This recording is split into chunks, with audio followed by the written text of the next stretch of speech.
전문적인 물류 서비스가 필요할 땐 로지브릿지를 검색해보세요. 안타까운 거야. 올라갈 때쯤 돼서 한두 달 요 맛을 보니까 이제 택배 단가를 살짝 올려야 되겠네 이거. 근데 그게 사실 거기서 단가를 올린 것 같진 않아. 왜냐면 어쨌든 일요일날 출혈되는 금액이 많아. 일요일날 배송을 돌리려면 어쨌든 허브센터가 돌아야 되고 지간선차들이 돌아야 되기 때문에 거기에 대한 출혈량을 막기 위해서 택배비를 인상하지 않았을까라는 생각은 사실 들어요. 근데 그게 너무 시기상조였었다 내가 볼 때. 그러면 일요일날 물동량이 과연 지금처럼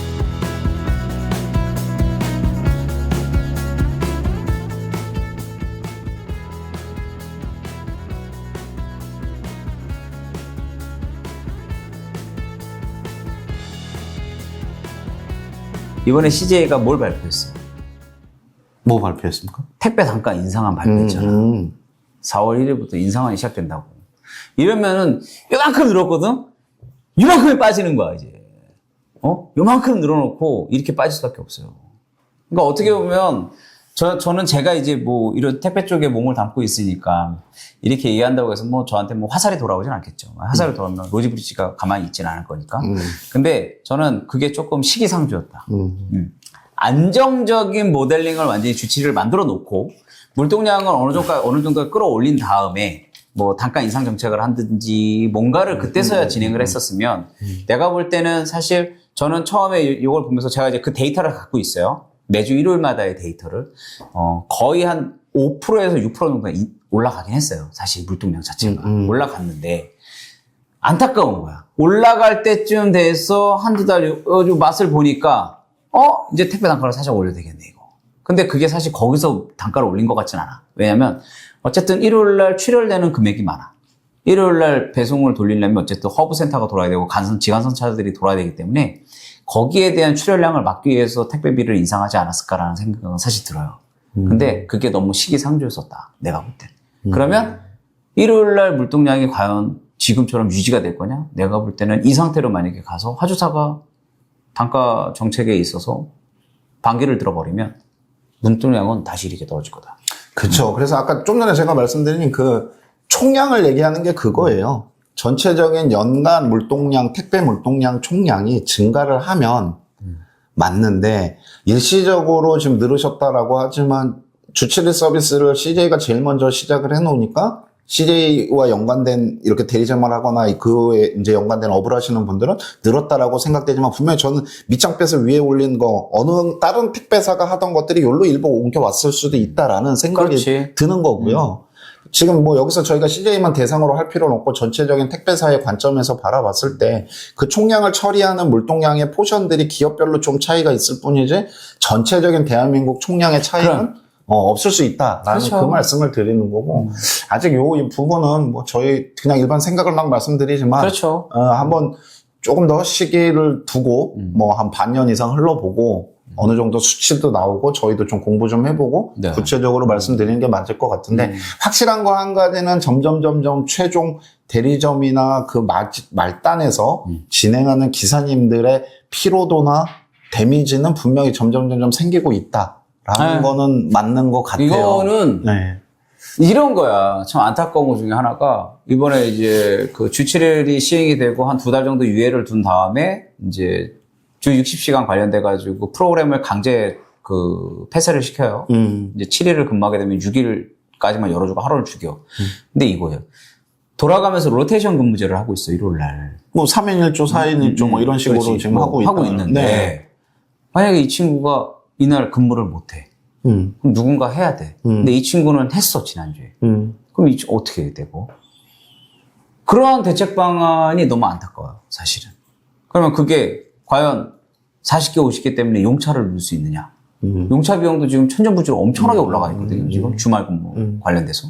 그러니까 그런 것들이 좀 제도적으로 한 번쯤은 개선을 해야 되는 부분이고 무작정 그냥 야 우린 이렇게 할 거야 그래서 딱 거기서 막으면 그건 정말 큰 나중에 진짜 걷잡지 못할 문제까지도 발생될 수 있자라고 저는 생각이 듭니다.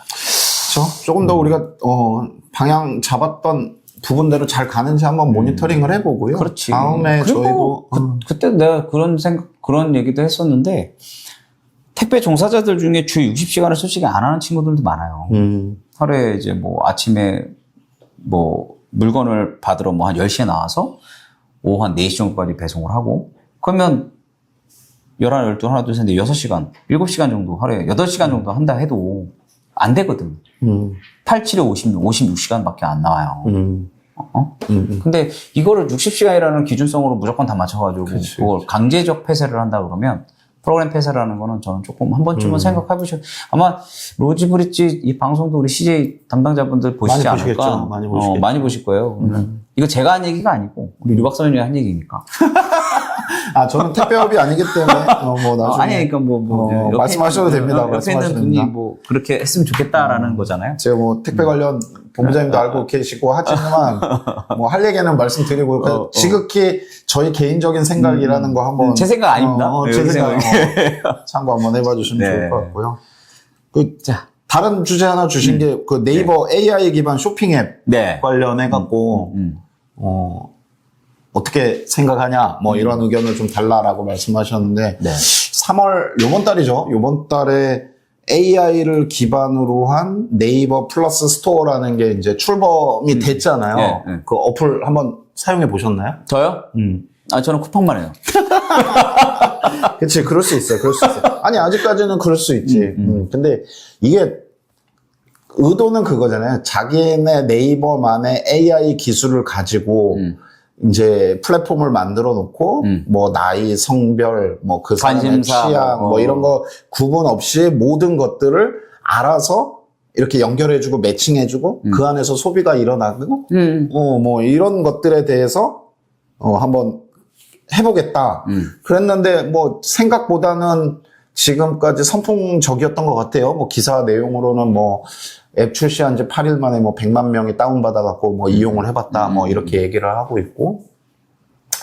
근데 이게 어느 정도 올라갈 건지는 미지수일 것 같고요. 네, 네이버가 뭐 전혀 이런 온라인 서비스, 판매 서비스를 안 하던 거 아니고 원래 네이버 스토어라는 걸 하고 있었잖아요. 네. 근데 지금 거기에 더 나아가 플러스 스토어라는 거를 조금 뭐 업그레이드? 표현이 좀 그렇습니다. AI를 이제 포함한 이런 버전으로 출시를 했는데 과연 차별성이 있을까? 라는 게 저는 첫 번째 고민이고요. 이게 뭐 경쟁을 해서 뭐 쿠팡과 비교하는 얘기들을 굉장히 많이 사람들이 하고 계시는데 저는 이 유통 생태계라는 표현을 좀 쓰고는 있지만 생태계라는 건 인위적으로 누군가가 이렇게 개입을 하면 생태계가 흐트러지고 무너지잖아요. 우리 뭐 옛날 생물 시간에 배웠던 뭐 1차 소비자, 2차 소비자, 뭐 3차 소비자 이렇게 해서 생태계가 이렇게 올라가잖아요. 거기에 뭐 누가 인위적으로 개구리를 엄청 잡았다. 그러면 그 다음 생태계들이 없어지고 뭐 이러잖아. 근데 그걸 자연적으로 유지되려면 냅두는 게 정답이잖아요. 맞아요. 근데 대부분 사람들이 네이버가 이런 거 만드니 쿠팡을 경쟁자로 삼아갖고 쿠팡하고 뭔가 시합을 하면 어느 정도 되겠다. 거기에다가 뭐 중국의 플랫폼들이 들어와갖고 뭐 거기도 주 7일 서비스 하겠다. 뭐 일요일 배송 휴일 서비스 하겠다라고 하고 있지만 얘네들과 맞붙어갖고 쿠팡을 잡았다. 쿠팡이 막 공공의 적이 된 양처럼 막 이렇게 표현을 해요. 저도 쿠팡을 뭐 이렇게 선호하거나 막 쿠팡을 미는 사람은 아닌데 플레이어들끼리 싸움하도록 내둬야 되는데 주변 사람들이 너무 그걸 부추기거나 막 이렇게 본인들 의견이다라고 해갖고 막 만들어가는 듯한 느낌이 저는 되게 많이 들어서 한번 저도 그냥 그렇죠. 사용자 입장에서 그냥 관심 갖고 보고 있는데 과연 걔네들이 갖고 있는 고유의 이런 장치들 쿠팡과 차별성이 뭘까요? 쿠팡은 물류를 직접 하죠. 네이버는 CJ, 롯데, 기존의 한진, 기존의 택배사들한테 택배를 한 단계 더 흘러가야 되는 서비스를 갖고 있어요. 그러면 과연 이런 부분에 대해서 소비자의 선택을 받을 수 있는 건 어떤 걸까? 그러면 지금 AI를 통해 갖고 내가 선호하는 게 이렇게 스트라이프가 들어간 셔츠를 선호하니 이거 되겠다. 이것만으로 소비자들이 네이버에서 소비를 더 할까요? 안 돼. 그래서 그런 차별성이 과연 네이버 이 AI 어플이 과연 얼마나 소비자한테 와닿았고 정말 지갑을 열어서 소비가 되도록까지 만들 수 있느냐라는 거는 저는 좀 고민스럽고요. 쿠팡은 지속적으로 2027년도인가요? 6년도인가요? 27년도까지 뭐 3조 원 더 들여가지고 전국 로켓 배송망을 세팅하겠다라고 쿠팡이 선언했잖아요. 27년도 이제 몇 년 안 남았잖아요. 2년 남았죠. 1, 2년? 그 안에 이제 무수기지로 이제 풀필먼트 센터가 됐던 물류 거점들이 네트워킹이 되겠죠. 되게 촘촘하게. 과연 그런 배송망과 그런 물류 서비스를 갖고 있는 기업을 이런 알고리즘과 AI, 그다음 더 나아가 기존에 갖고 있는 택배사들과 협업 관계를 통해 갖고 과연 싸울 수 있을까? 라는 생각은 제 개인적으로 지금 점점 들고 있고요. 쿠팡이 커지는 게 사람들은 좀 이렇게 문제다라고 생각하는데 저는 좀 의외거든요. 그러니까 우리나라도 대형 기업들이 하나 정도는 있어야 돼요, 플레이어로. 그러니까 물류사도 전 세계 글로벌 항만해운 쇼핑사들 순서로 내려보면 우리나라의 물류사라고 하는 기업들이 그 순위권 안에 들어가 있는데 밑에 있어요, 이만큼. 그 다음에 상위권 수치들하고 매출액을 보면 막 어마어마한 배수의 차이가 나요. 그게 뭐 인구의 부분이라든가 뭐 소비의 총량이 아니라 그 나라들은 글로벌 다국적 기업으로 점점 뭐 M&A라거나 그런 물류 네트워크를 전 세계로 글로벌로 만들거나 이러면서 몸집을 키우는 거라거든요. 근데 우리나라는 몸집만 키우면 사람들이 막 딴지 걸고 저는 나쁜 놈들 막 규제를 드라이브 걸어가지고 못하게 하고 네이버가 뭐 규제를 같이 경쟁을 하겠다. 이런 표현들이 저는 좀 가만히 냅두면 어떤가.